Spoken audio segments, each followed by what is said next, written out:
Axşam hər adam hesab kitab eləsin, hər adam. Desin ki, mən özümə təyin elədiyim proqramdan çıxdım ya çıxmadım. Bundan əvvəl mən proqram təyin eləməlisən ki, axşam hesab kitab eləyəsin. Mən filan işləri görəcəm bir ay, sonra axşam hesab kitab elə, hər gün. Mən proqramıma uyğun yaşadım bugün, yoxsa yox. O proqramında hər şey olsun, əyləncən də olsun, dincəlməyin də olsun, hər şey. Proqram təkcə namaz proqramı deyil, gündəlik həyat proqramı və onu dini hesab elə. Onun hesab kitabını Allahla elə.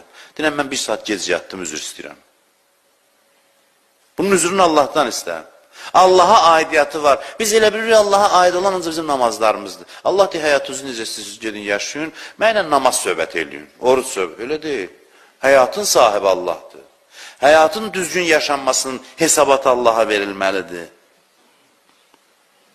Kim nizamsız yaşayır, bax, bir dənə söz deyim də sizə, nizamsız yaşayan xarakter var, o xarakter gözünün önündə canlandırın. Hərdən xəyal, nizamsız yaşayan, o xarakter dinə uyğun xarakter deyil. Sözün qısası. Dinlə uyğunlaşmayan xarakterdir o.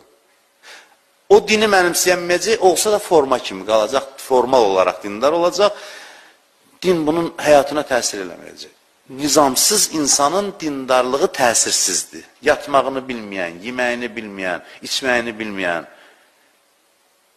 heç nə özünü buraxıb elə necə gəldi yaşayan insanlar. İman, təqva, mənəviyyat, nə vaxta qədər bu sözlər ümumi sözlər olacaq? Konkret praktiki, iman necə, nə deməkdir yəni iman? Nədən ibarətdir? İstəyirsənsə, bütün bu mücərrəd anlayışlar praktik əhəmiyyət kəsb eləməyə başlasın, insana denən ki, nizamlı yaşa. Başlayacaq, o mücərrəd anlayışlar həyata hopmağa yavaş-yavaş, axıb gələcək həyatımıza.